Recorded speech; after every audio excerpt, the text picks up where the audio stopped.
Is that legal? Oh, I believe so. New tonight, a tiny Texas town of about 250 people has 50 sworn police officers on the force. We're talking about Coffee City. That's up in Henderson County, some 3 hours north of Houston. They have one cop for every 5 residents. And what's more, Jeremy Rogowski discovered many of those officers have a history of problems wearing the badge. On the banks of Lake Palestine, some 3 hours north of Houston, this dot on the map has quite a reputation among those who drive through. They're everywhere. Literally everywhere. They run back and forth, back and forth. A lot of officers policing a very small number of people. Only 249 people, says the sign on the edge of town. And when you add up all the full-time cops and reserves, 50 officers. Good Lord, that's crazy. If it's such a small town, why do we need so many? It makes no sense. Why do you need that many officers? Coffee City hauled in $1 million in court fines last year for more than 5,000 violations, officers wrote, the most in the state for a town its size. But this isn't a story about a small town writing a bunch of tickets. You see, Coffee City is a magnet for troubled cops. How do we know? KHOU 11 Investigates obtained personnel records from other police agencies and found more than half of Coffee City officers had been suspended, demoted, terminated, or dishonorably discharged from their previous jobs. A dozen were even criminally charged. Their prior discipline ranges from excessive force to public drunkenness, untruthfulness, and association with known criminals. Criminal charges include DWI, theft, aggravated assault, family violence, and endangering a child. This is the man who hired them.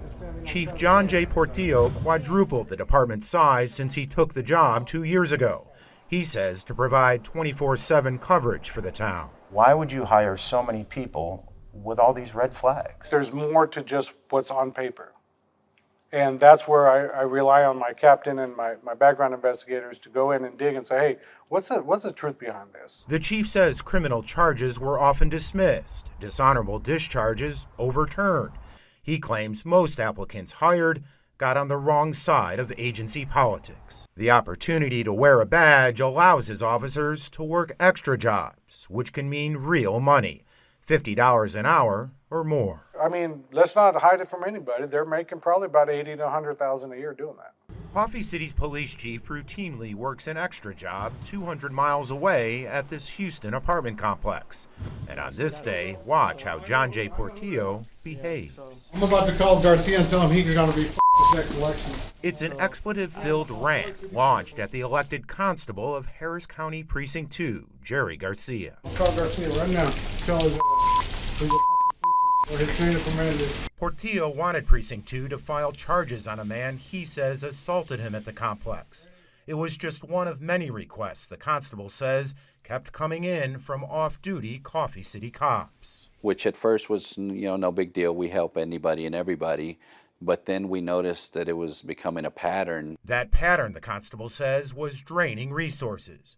So Garcia reached out to the Harris County District Attorney's Office. And we were advised to tell Chief Portillo that he had to file the charges. But when deputies did just that, Portillo left a nasty voicemail. And your captains, lieutenants, or whoever those numbnuts are that you have working for you, tell them your guy's not to help us out. It saddened me, it upset me to hear that. This isn't something small. This is pretty upsetting. What upset the constable even more, the response his agency got back after alerting Coffee City's mayor. I don't see very much there that warrants any disciplinary action from the city, the mayor wrote. The officers are contracted by the property for off-duty police protection. You may want to reach out to them with any complaints. It's not the only example we found that calls into question Portillo's character and integrity. In his application to become Coffee City's chief, he never listed this, a DWI charge out of Florida in which he failed to appear in court. Why wouldn't you disclose that, Chief?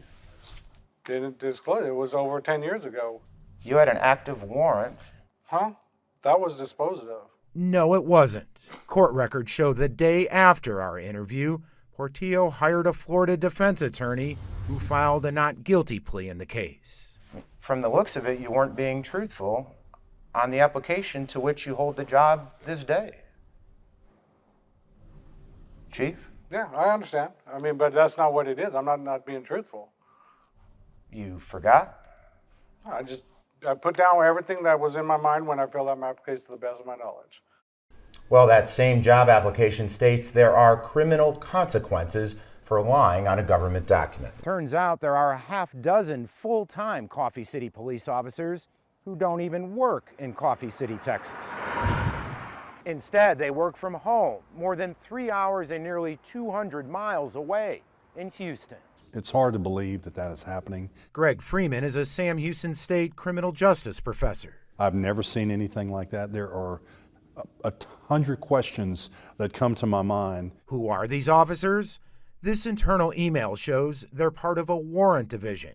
It reads, there is no need to go to Coffee City because you will be spending 95% of your time on the phone, calling people who have outstanding warrants and collecting failure to appear fines. And because it's a full-time position, there's an added perk. It gives them the ability to go work an extra job.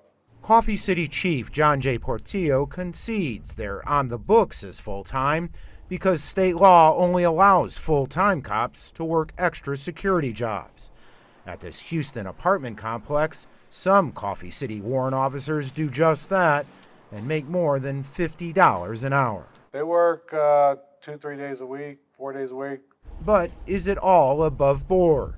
The warrant division is a performance-based division, and officers' pay is based on the failure to appears they collect. They're basically bounty hunters in a way. Freeman says that amounts to a commission for collecting fines.